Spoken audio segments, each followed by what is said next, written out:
Hi all, welcome to I Plus. ഞാൻ അക്ഷര.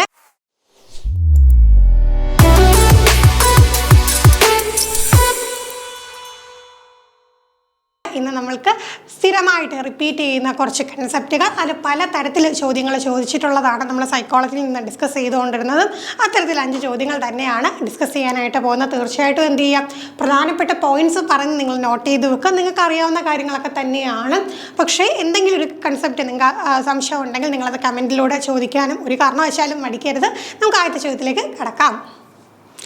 Levi Vygotsky social cultural perspectives of learning emphasize the importance of dash in the learning process.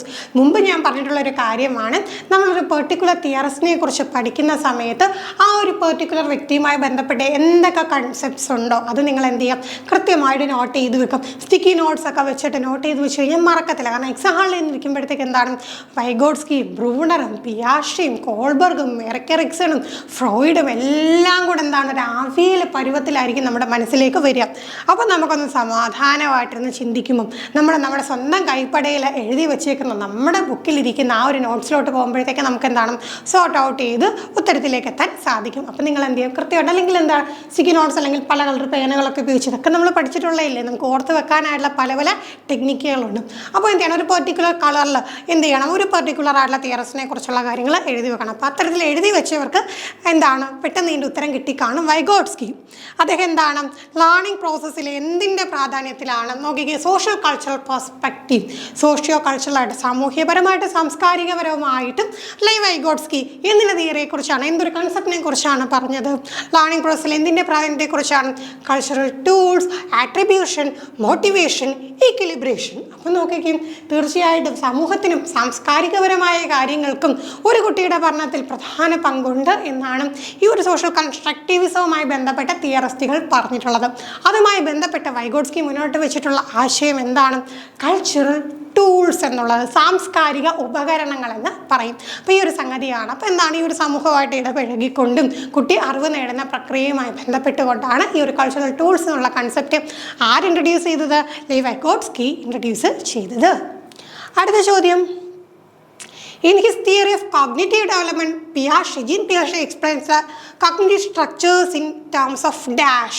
ഈ കൺസെപ്റ്റും ഒരുപാട് തവണ ചോദിച്ചിട്ടുള്ളതാണ് അല്ലേ, വളരെ ഡയറക്റ്റായിട്ട് വളരെ ബേസിക് ആയിട്ടുള്ള കാര്യമാണ്. പക്ഷേ ചോദ്യകർത്താക്കൾക്ക് ഭയങ്കര ഇഷ്ടമാണ് ഈ ഒരു ചോദ്യം, അതുകൊണ്ട് വീണ്ടും വീണ്ടും ചോദിക്കും. നോക്കിക്കേ, കോഗ്നിറ്റീവ് സ്ട്രക്ചേഴ്സിനെ പിയാഷെ ഏത് വാക്ക് ഉപയോഗിച്ചുകൊണ്ടാണ് എന്ത് ഡിസ്ക്രൈബ് ചെയ്തിട്ടുള്ളത്, psychological tools, stimulus response association, zone of proximal development, schemas. അപ്പോൾ നമുക്കറിയാമല്ലേ, പിയാഷെ എന്ന് പറയുമ്പോൾ തന്നെ നമ്മുടെ മുന്നിലേക്ക് പെട്ടെന്ന് ഓടി വരുന്ന ഒരു ആശയമാണ് എന്താ, സ്കീമാസ് എന്നുള്ളതല്ലേ. അപ്പം എന്താണ് ഈ ഒരു കൺസെപ്റ്റ്, നമ്മുടെ കോഗ്നിറ്റീവ് സ്ട്രക്ചറുകൾ, നമ്മുടെ മനസ്സിലൊരു പെർട്ടിക്കുലർ കൺസെപ്റ്റ് അത് എങ്ങനെയാണ്, ഏത് രൂപത്തിലാണ് അദ്ദേഹം പറഞ്ഞേക്കുന്നത്, സ്കീമാസ് ആയിട്ട് സ്റ്റോർ ചെയ്യുന്നു എന്നാണ്. അപ്പോൾ അതുമായിട്ട് ബന്ധപ്പെട്ട ഒരു കാര്യം കൂടെ നമ്മൾ പഠിച്ചിട്ടുണ്ട്, സ്കീമകളുടെ യൂണിറ്റ് ആണ് എന്ത്, സ്കീം എന്ന് പറയുന്നത്. പിന്നെ അതുമായിട്ട് ബന്ധപ്പെടുത്തിക്കൊണ്ടാണ് പിന്നീട് നമ്മൾ അസിമിലേഷൻ, അക്കോമഡേഷൻ, ഇക്വിലിബ്രേഷൻ ഒക്കെ പിന്നീട് ഈ ഒരു പെർട്ടിക്കുലർ സ്കീമാനുള്ള കൺസെപ്റ്റ് വെച്ച് അതിൻ്റെ ഡെവലപ്മെൻറ്റിലാണ് നമ്മൾ പഠിച്ചിട്ടുള്ളത്. അടുത്ത ചോദ്യം, pre-operational stage in Jean Piaget's theory of cognitive development characterizes. അപ്പോൾ ഇവിടെ എന്താണ്, നമുക്ക് പിയാഷയുടെ 4 സ്റ്റേജസ് അല്ലെ, കോഗ്നിറ്റീവ് ഡെവലപ്മെൻറ്റ് എന്നുള്ള നമുക്ക് 4 സ്റ്റേജായിട്ട് പിയാഷെ ഡിവൈഡ് ചെയ്തിട്ടുണ്ട്.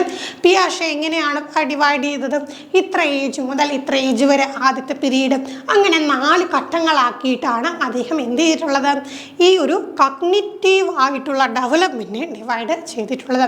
അപ്പോൾ അതിൻ്റെ ഡീറ്റെയിൽ ആയിട്ടുള്ള കാര്യങ്ങളിലേക്ക് ഇപ്പം ഞാൻ കടക്കുന്നില്ല, അതിനെക്കുറിച്ചുള്ള ക്ലാസ്സൊക്കെ ഓൾറെഡി നമ്മൾ അപ്ലോഡ് ചെയ്തിട്ടുണ്ട്. അപ്പോൾ ഈ ചോദ്യത്തിൽ ഡൗട്ടുള്ളവർ തീർച്ചയായിട്ടും ക്ലാസ് കണ്ടിട്ട് വരും കേട്ടോ. അപ്പോൾ ഇവിടെ ഉത്തരം വെറുതെ പറഞ്ഞു കഴിഞ്ഞാൽ നിങ്ങൾക്ക് ആ കൺസെപ്റ്റ് കിട്ടണമെന്നില്ല. അപ്പോൾ എന്ത് ചെയ്യുക, ഡീറ്റെയിൽ ആയിട്ടുള്ള 4 സ്റ്റേജുകളുടെയും പ്രത്യേകതകൾ നമ്മൾ വീഡിയോസ് ചെയ്തിട്ടുണ്ട്, ആ വീഡിയോസ് ചെക്കൗട്ട് ചെയ്യുക. Development of abstract thinking, centration in thought, hypothetical or deductive thinking, ability to conserve and seriate object. അപ്പം നോക്കിക്കേ, പ്രീ ഓപ്പറേഷൻ സ്റ്റേജിൽ നിൽക്കുമ്പോഴത്തേക്ക് കുട്ടിക്ക് എന്തിനുള്ള കഴിവാണ് ഉള്ളത്, സെൻട്രേഷൻ ഇൻ തോട്ട്. അപ്പോൾ എന്താണ്, ആ ഒരു പെർട്ടിക്കുലർ ആയിട്ടൊരു കാര്യത്തിലേക്ക് എന്താണ് ചിന്ത, അതിൽ തന്നെ സെൻട്രേഷൻ കൊടുക്കണം, അതിൽ തന്നെ എന്താണ് ശ്രദ്ധ കേന്ദ്രീകരിക്കാനായിട്ടുള്ള ഒരു കഴിവ് ഏത് സ്റ്റേജിൽ കിട്ടും, പ്രീ ഓപ്പറേഷൻ സ്റ്റേജിൽ കിട്ടും. ഇനി അബ്സ്ട്രാക്ട് തിങ്കിങ് ആണെങ്കിലും ഹൈപ്പോത്തറ്റിക്കോ ഡിഡക്റ്റീവ് തിങ്കിങ് ആണെങ്കിലും ability to conserve and seriate objects ആണെങ്കിലും ഒക്കെ എന്താണ് പല പല സ്റ്റേജുകളുടെ കൺസെപ്റ്റാണ്. അപ്പം അത് ഏത് സ്റ്റേജിലാണെന്ന് കൃത്യമായിട്ട് അറിയാവുന്നവർ എന്ത് ചെയ്യുക, അത് കമൻറ്റ് ചെയ്യുക കേട്ടോ. അപ്പോൾ ഓരോന്നും ഏത് സ്റ്റേജാണ്, സെൻസറി മോട്ടോറാണോ, പ്രീ ഓപ്പറേഷനിലാണോ, ഫോർമൽ ഓപ്പറേഷനിലാണോ, കോൺക്രീറ്റ് ഓപ്പറേഷനിലാണോ എന്ന് നിങ്ങൾ തീർച്ചയായിട്ടും എന്ത് ചെയ്യാം, കമൻറ്റ് ചെയ്തു പോകാം. വേറെ ഒന്നിനും വേണ്ടിയിട്ടല്ല, നിങ്ങൾ എന്ത് ചെയ്യും, ഒരു വട്ടം ഒന്ന് ആലോചിച്ച് കണ്ടുപിടിച്ച് കമൻറ്റ് ഇടുമ്പോഴത്തേക്ക് എന്താണ്, ടൈപ്പ് ചെയ്തിടുമ്പോൾ അത്രയും തവണ നമ്മുടെ സ്കീമയിൽ ആ ഒരു കൺസെപ്റ്റ് ഊട്ടി ഉറപ്പിക്കപ്പെടുവാണ്. നമുക്കറിയാലോ ഈ പിയാഷയുടെ തിയറിയുടെ പ്രത്യേകത എന്താണ്, എത്ര പഠിച്ചാലും മറന്നു പോകും. അപ്പോൾ അങ്ങനെ മറക്കാതിരിക്കാൻ വേണ്ടി നിങ്ങൾ തീർച്ചയായിട്ടും എന്ത് ചെയ്യാം, അത് കമൻ്റായിട്ട് ഇടുക കേട്ടോ. അടുത്ത ചോദ്യം, which of the following statement is correct in the context of development. കണ്ടില്ലേ, ഡെവലപ്മെൻറ്റോടുള്ള ചോദ്യം ഒരുപാട് നമുക്ക് കാണാം. ഡെവലപ്മെൻറ്റ് വികാസവുമായി ബന്ധപ്പെട്ട ചോദ്യമാണ്. അപ്പോൾ വികാസവുമായി ബന്ധപ്പെട്ട് കറക്റ്റ് സ്റ്റേറ്റ്മെൻറ്റ് എന്തെന്നാണ് ചോദ്യം.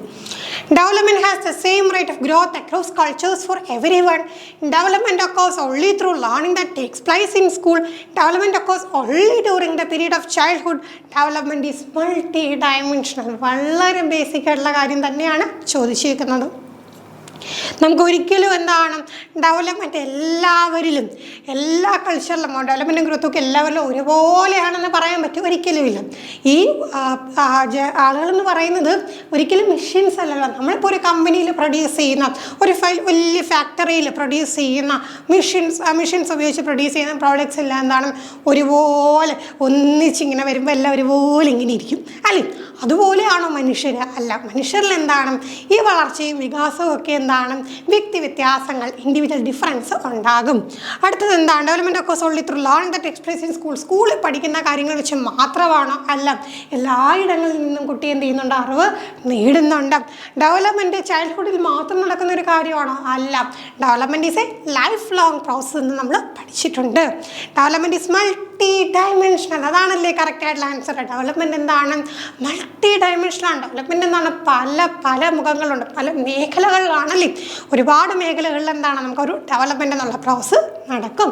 അപ്പോൾ അതാണ് അതിൻ്റെ ഉത്തരം വരുന്നത്. അടുത്ത ചോദ്യം, sequence of development among children from birth to adolescences. വളരെ സിമ്പിളായിട്ടുള്ള ചോദ്യമാണ്. ഇവിടെ നമുക്ക് എന്താണ്, ജസ്റ്റ് ലോജിക്ക് മാത്രം ഉപയോഗിച്ചാൽ മതി. ബർത്ത് ടു അഡോളസെൻസ് വരെയുള്ള കുട്ടിയുടെ ആ ഒരു വളർച്ചയെ എന്ത് ചെയ്യാനായിട്ടാണ്, ആ ഡെവലപ്മെൻറ്റിനെ ഒന്ന് അറേഞ്ച് ചെയ്യാനായിട്ടാണ്.